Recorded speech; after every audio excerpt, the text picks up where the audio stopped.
My name is Nina Paul, and I serve as Jewish National Fund's USA Vice President of Campaign.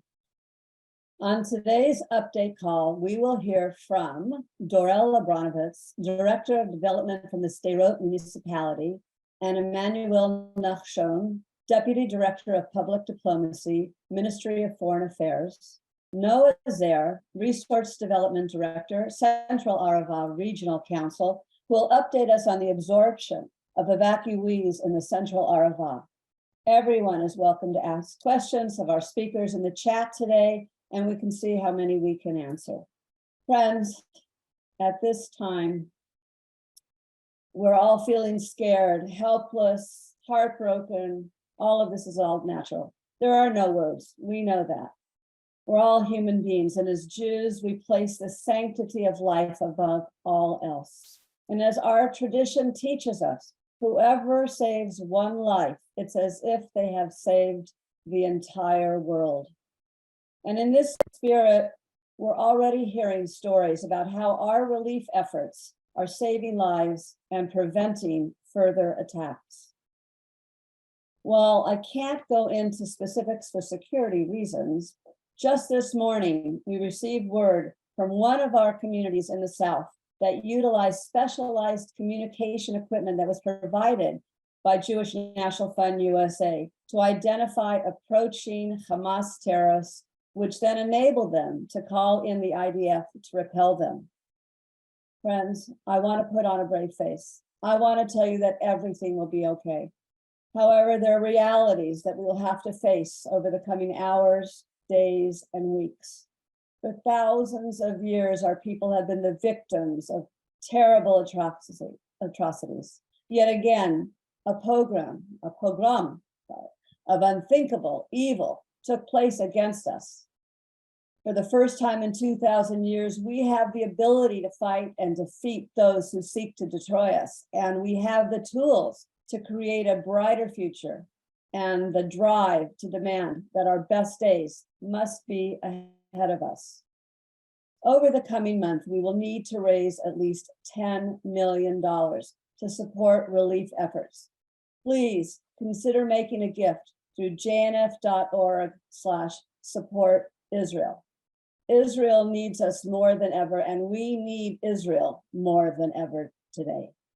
And now I'd like to welcome Dorel Abromovitz, Director of Development from the Sderot Municipality. So my name is Dorel Abromovitz. I guess some of you knows me.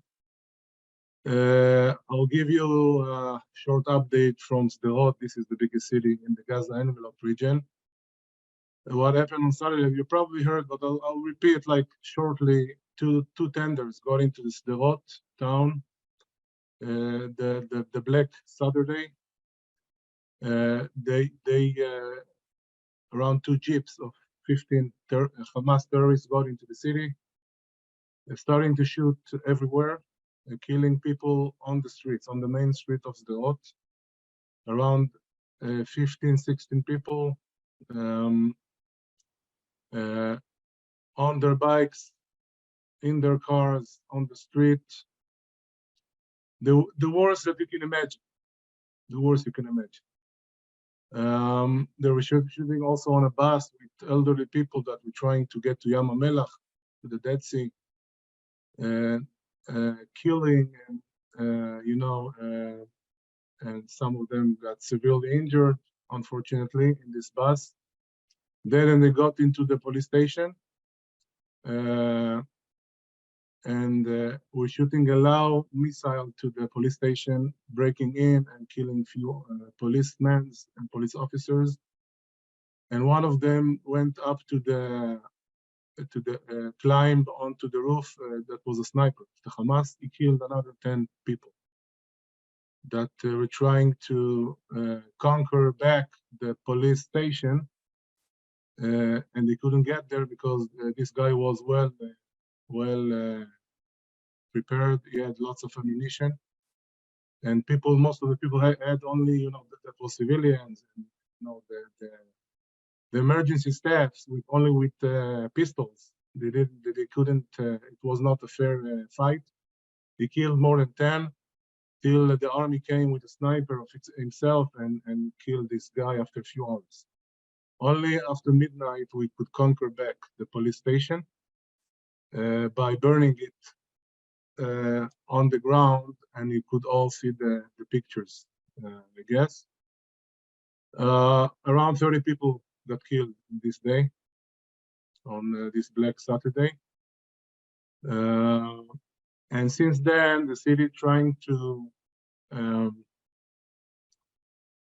to handle this situation, and we're trying to do all of what we can. By the way, till today, we had some terrorists. Like in this morning, we killed 3 terrorists that went out from their holes, and thanks God we killed them.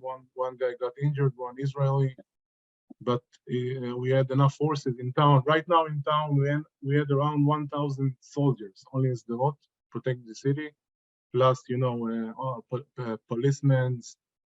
The city is very safe right now in terms of forces. And in terms of other stuff, we opened a logistic center with food, clothing. People till this morning could not get out from their homes. It was not safe. Just tonight, I think the army allowed people to go to the supermarkets and to get some food. So we had to arrange some food for special needs families, single mothers, elderly, drugs, food, clothing. And Am Israel, you can see Am Israel, in his big time right now, donating so much food, so much clothing. People, I've got calls, like hundreds of calls from people from Tel Aviv, from all over Israel, arranging boxes of food, clothing, games and books for kids. We gave every building. We have around 100 tall buildings in Sderot. So we gave every building like a package box of that we will be able to give it out to families, trying to help them a little bit. We took out some for relief activities. We're taking out from the city group of people every day. We take like 200, 150. We can do it more, and we need funds for that actually. But trying to do our best in this, like to take them out to hotels, other places that are more safe in Israel. So what can I tell you guys? No one prepared the city of Sderot to have 30 people dead people in one day. This is something that will change our life forever. Just to to understand, in 20 years of rocket firing, less than 10 people died. 20 years since 2000. In one day, we had more dead civilians, and soldiers, police officers. So I think the big question is what we're going to do from now on. And in terms of the JNF and other organizations that are trying to help the Gaza envelope and Sderot, we work hand by hand with JNF many years. I think we have to ask ourselves 2 questions. One is what can we do now? How can you help us now? We need lots of help. I'm working with Yoel and Tali and with all of Russell, all of the team, to try to bring help to the city. But the second question will be from now on, the next months, the next years. Because in terms of post-trauma, we will need thousands of hours, additional hours to treat our population. I'm not sure that the state of Israel will be able to sponsor all of those hours of the professional staff of the resilience centers. It's going to be very tough. The trauma, the shock of the families of the mothers, and we are afraid that families will fall apart, and kids would not be able to go back to normal life for months. And this is the second question: what can we do with them? What should we do with them? This is something new for us, and we are all together in this challenge. I can tell you about myself. Personally, I have 3 kids in the army right now. My 3 old kids. One up north, getting ready, chas v'shalom, to get into Lebanon. We hope not. One down south in Mefalsim, very close to Gaza envelope. And no one knows, but it's quite sure that we'll have operation. We will need to get in with thousands of other soldiers, which is very scary, And the 3rd kid is in Judah and Samaria, protecting the settlements. You can imagine that my wife cannot sleep at all during the nights. I sleep maybe 2 hours, but it's not so bad for me because I'm working 24/7 to try to help the city of Sderot. I have more time this way. But it's very hard. It's very hard now in Israel, and we'll see what happens. This is the situation right now in Sderot, and we have only one thing I have to say, just to give a conclusion. We have only one state. We will win at the end. We have to understand. We don't have choice. Okay, Am Yisrael Chai. We will win. We'll be strong, but we'll stay with many new challenges. I said in PTSD needs and other needs, and we will try to do it together with you guys. Thank you so much. Thank you, Dorel. Our hearts go out to you and all the families who lost loved ones. And it's beyond words, as we say, but as Russell Robinson always loves to say, we were there yesterday, we're there today, and we will be there in the future for many years to come. And thank you for everything that you are doing. Arava. Thank you. There will be questions you can put in the chat for Dorel that we'll answer shortly. I'd now like to welcome Emmanuel Nachshon, who's the Deputy Director of Public Diplomacy, Ministry of Foreign Affairs. Wonderful. Okay, so I'm happy to be here with you and to join you. I think that this is a very important discussion, and it comes really at a very timely moment. So to tell you a little bit about what we do at the Foreign Ministry regarding this war in which we find ourselves. So this started, as you know, on Saturday morning, and we have totally changed our way of working. We are now in an emergency mode, and we believe that this is going to last quite a long time. We look in terms of our planning of Israeli diplomacy, we look at something, let's say, between 6 to 8 weeks, and possibly longer than that. And this is going to be the single issue that we are going to work on probably until the end of the year, and maybe later. I had the division responsible, or the directorate responsible for public diplomacy, and this includes, of course, what we all know as Hasbara.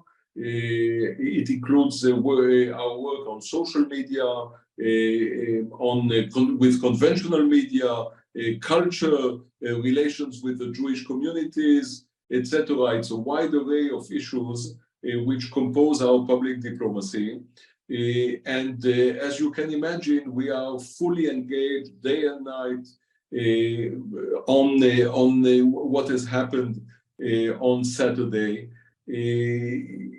I must say, we are just as all Israelis. We are under a total and absolute shock, and I think that this is the feeling of all Israelis: it's shock and sadness, and it's almost impossible to cope, I think, with the feelings that we have when we see the images of what was perpetrated to Israelis by Hamas. But I tell also my colleagues and my collaborators, we are soldiers. We are soldiers in a suit and a tie, but we are soldiers of the state of Israel. The Israeli diplomats are there in order to promote the good name of Israel and the interests of the state of Israel. We are there also in order to make sure that the nations of the world understand exactly what has happened and understand that by supporting Israel, they support the cause of the Western world, of democracy, of freedom. This comparison between Hamas and ISIS is particularly relevant. Hamas equals ISIS, and we see the horrors committed now by those Hamas terrorists, which we have not seen such horrors since ISIS, and in some aspects, I think that we have not seen such horrors since the Second World War and the Shoah. So we are under a major trauma, and nevertheless, we have to go on, we have to fight. We have finally managed to chase all the Hamas terrorists out of the Israeli territory, and now we are on the offensive. And I would like to tell you the following thing. I think that, and I know that it sounds dramatic, but I think that this is the reality. What is at stake now is literally the future of the state of Israel. If we do not beat Hamas, if we do not send across the message that Israel will not accept that its children, women, elderly people will be killed, butchered, murdered, and kidnapped, this will happen over and over again. We live in the most hostile environment of the world. We are surrounded by people with a totally different set of values. And we have to be strong. We have to show strength. If we will not show strength in the weeks to come, we will only invite further tragedies of the same nature, or perhaps even worse. Behind those enemies surrounding us, we see the Iranians, and the Iranians have their own nuclear program that they are trying to complete in order to build a nuclear bomb. The Iranians do not hide their wish to destroy the state of Israel, and we have to be strong. This is not a fight only of the state of Israel. It is also a fight of the Jewish people. And you, as our brothers and sisters in the United States and in other places around the world, are also part of this. Because the state of Israel, the state of the Jewish people, is a modern-day miracle. And it is a miracle of the Jewish people for the Jewish people. So we are really together in this fight in order to send across the message that Israel will overcome, that Israel will prevail, and that our security is of the utmost priority, and that we will do everything necessary in order to keep our population as safe as possible. Thank you very much. Thank you so much. It's amazing, the resiliency of our people, and we thank you for everything that you're doing. It's also a fight for global democracy, and this is what we have to explain to the entire world. And it's only a one-sided story, but we appreciate your comments. Thank you for being on. We have time for questions right now, so if you put them in the chat. Efrat, will you ask the first question? Okay, I'll read a few questions. Are there mechanisms for sending supplies to Israel, not just donations? Who can we connect with about psychology programs? I'm in touch with psychologists who specialize in PTSD who want to help. What is the condition of the animal therapy park and the indoor playground in Sderot? I'll take a pause there. Okay. Broadly speaking, I don't think that we need supplies. We will certainly need psychologists. Because the population in Sderot and in the cities and villages surrounding the Gaza Strip is under a major trauma, and it's an ongoing trauma. It's something that I'm afraid will last for a very long time. and they will certainly need help. I think that through the JNF, through the Jewish Agency, through the Zionist Federation, those are the best ways in order to channel your assistance and all those offers, which are really very important and extremely useful. You asked regarding animal therapy or an animal zoo in Sderot. I'm afraid that I have no knowledge regarding this particular place. Dorel, do you have something to add to this? I don't think there's a damage in the animal assisted therapy center right now, but I'm not sure about it. Maybe small damages. Rockets were falling all over the town, basically, so maybe shrapnels, but it's not a serious damage.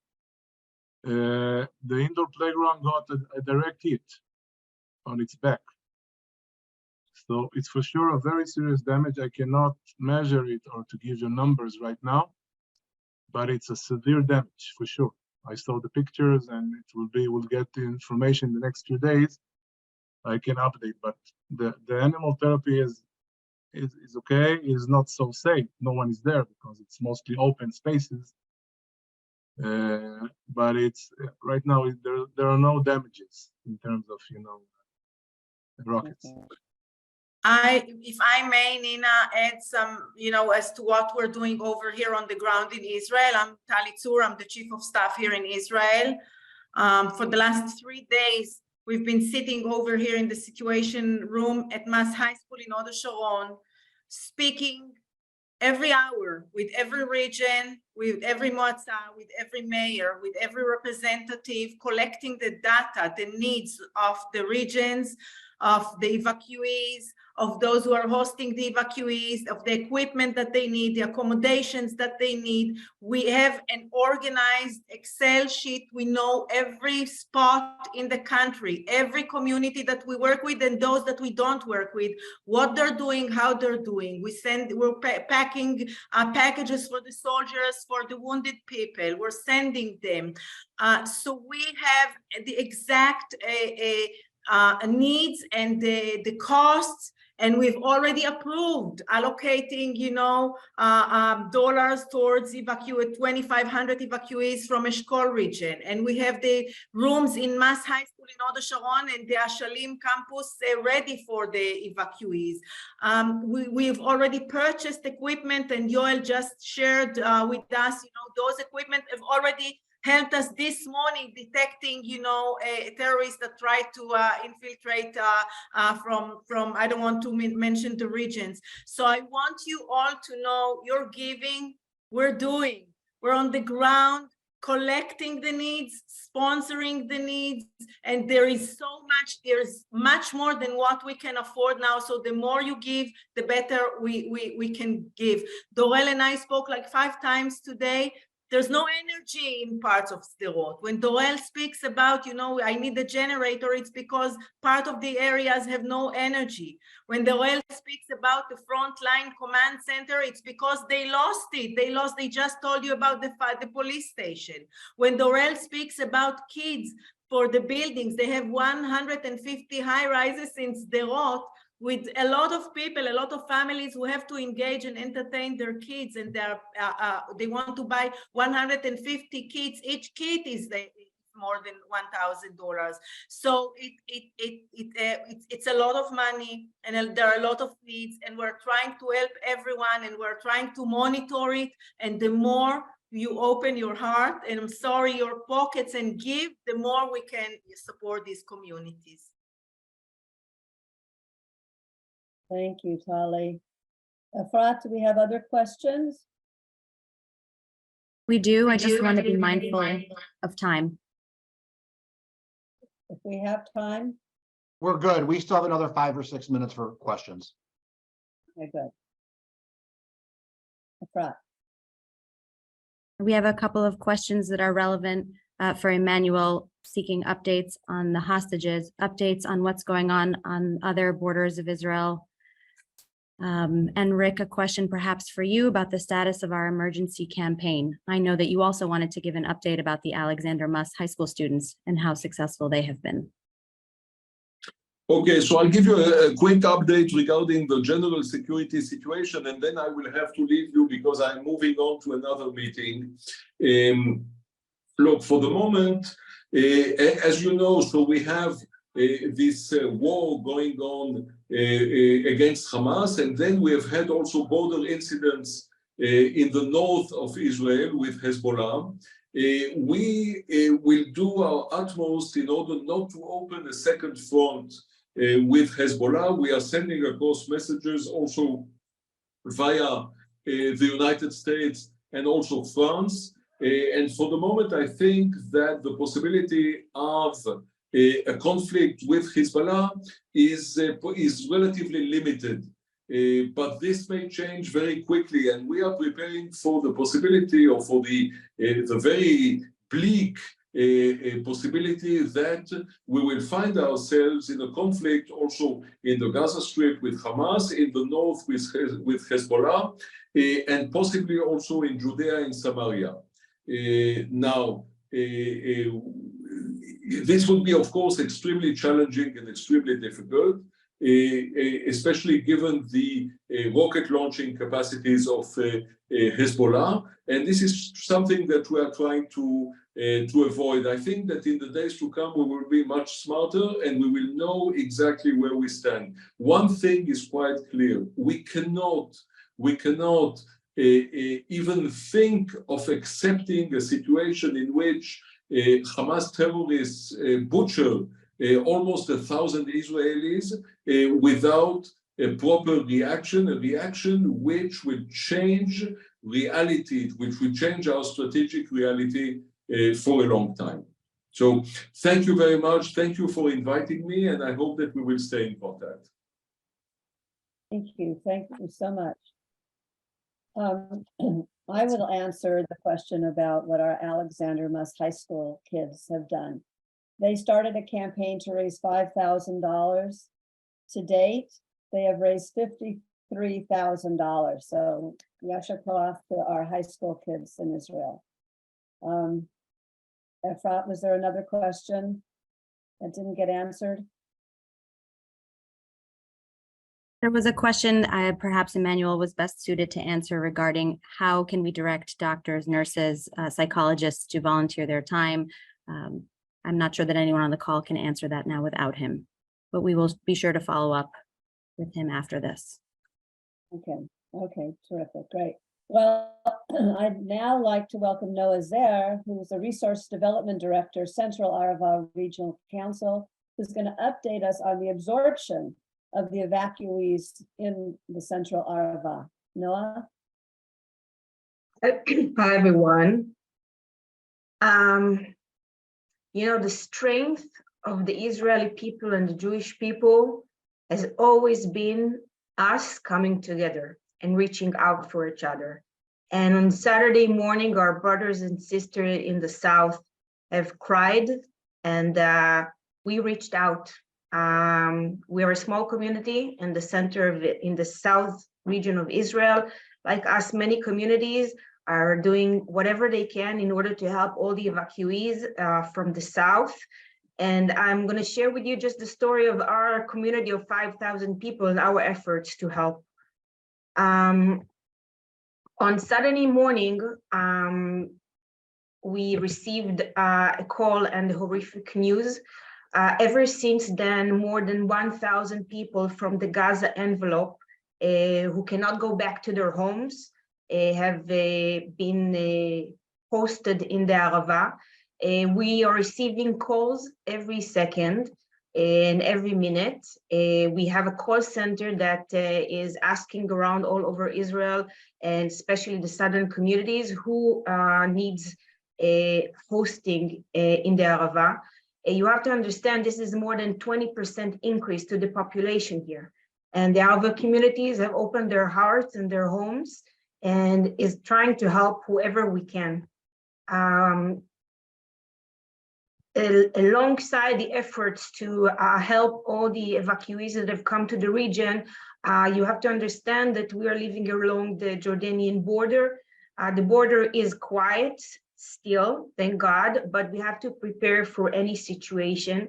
So our emergency forces at the JNF Emergency Response Center, the ERC volunteers, ever since Saturday are spread across the Moshavim of the Central Arava. We're talking about 6% of the land of Israel.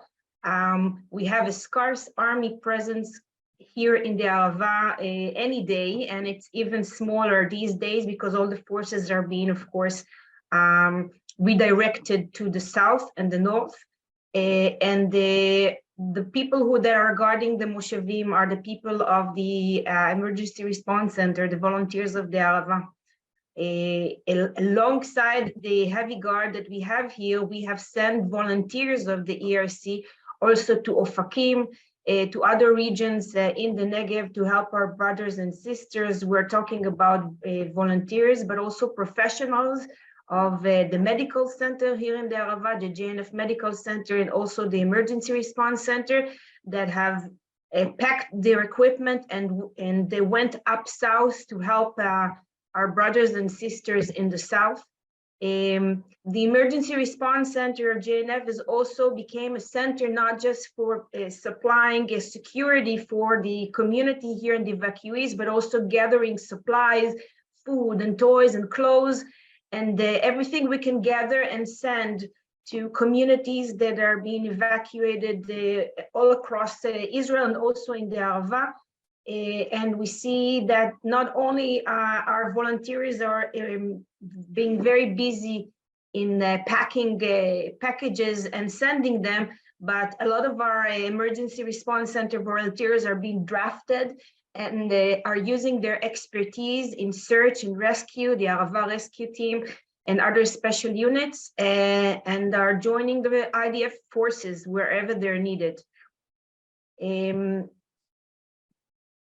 addition, we are also doing some work to help protect the communities here. We are a fenceless community. There's no fence between Israel and Jordan. And today, some of the communities here have been very busy repairing the fence that is surrounding the communities and doing work. This fence has been ruined for decades and the government hasn't repaired it. And today we took matters to our own hands and start protecting the communities. Hopefully we will not need to use it. The JNF Medical Center in the Arava that was built in 2014 to serve the people of the Arava that are 2 hours away from the nearest hospital has actually reached out to the thousands of evacuees at the Dead Sea Hotel and has opened the clinic. The sign that you see here in Hebrew is clinic. They opened the temporary clinic at the Dead Sea Hotels, and we have sent nurses and doctors from the Arava to help the evacuees that are now being hosted at the Dead Sea Hotels. And also sending them packages of supplies and medicine and toys and letters from the kids of the Arava. And our medical center in Sapir is also being busy of taking to the needs of 1,000 people that are here in the Arava and the many more that we expect. Right now, more and more requests are flocking into the Arava. We estimate that we might double the capacity of the region in the next week, and we're getting ready to hosting and taking care of all the people. We have equipment stores that are gathering supplies, sending them, but also storing them. This is happening in each community in the Arava, just packing supplies and sending them, and also entertaining them. My colleague Amit, who's usually on routine, is doing fundraising. He's now entertaining the kids of the evacuees that are spending time in the Arava, because relief and keeping the morale high is also very important. We are receiving people that are exhausted, that are broken mentally, and we want to try to do whatever we can. And we are also entertaining them and hosting them in other events. Sorry that the slides are not moving. but also just allowing them to feel free. Right now, the Arava is safe. We can play around when the emergency response center force is guarding us. And I just want to end by saying that I never imagined the amazing facilities the JNF have built for the community of the Arava, the most remote community of Israel. And I haven't talked about the Vider Center that are now entertaining all these people, and JNF Aquatic Center that is open to everybody who's coming to Arava for some relief. Never in my life I would have imagined that the medical center, the emergency response center, on all the facilities that we have built together with the Jewish National Fund to help the small community of the Arava are now being used to help Am Israel, the people from the southern regions of Israel, and how in our small part we can help some. And I want to thank you for supporting Israel and also for supporting the Arava. We're doing whatever we can to help, and we will prevail because we are together and we are strong. So thank you, my friends. Noah, thank you so much. Thank you for so much of what you are doing in that area. And it is really heartwarming to really look back and realize all that JNF-USA has done to help the Arava. And now you're helping the entire country as well. And we thank you and pray for everybody in that area. I have been asked to speak about Adi Negev just a moment because lots of people are asking what's going on, because that has been an area that's been hit, Ofakim right next door. And Ellie basically is just telling me he's got really a dedicated professional staff that's really jumped in. A lot of the soldiers ended up there that were wounded. We have that brand new rehab hospital, thank God, that has a huge wing that is a bomb shelter, basically. All the residents are inside. Everyone is fine at that point. We say fine, physically fine, mentally is another story, as we all know. But they really need our support. So again, I can just say, thank you all for joining us today. You know, we're going to have these calls every day at this time using the same Zoom with the exception of Shabbat. And follow JNF-USA activity on social media. We're posting updates throughout the day. And really, finally, it's so important for us to come together as a community. And don't forget to join us in Denver, November 30th to December 3rd for our JNF-USA Global Conference in Israel. We will be more than 1,000 strong in support of Israel. If we're not there, this is where we need to be, and this is how we can be supporting Israel from the States, from our conference in Denver. Go to jnf.org to register, and you can also make a special gift to support our Israel Resiliency Emergency Campaign, which is jnf.org/support Israel. They need it, we need it, and we thank you very much for joining these calls, and we'll look forward to updating you tomorrow at this time. Thank you very much.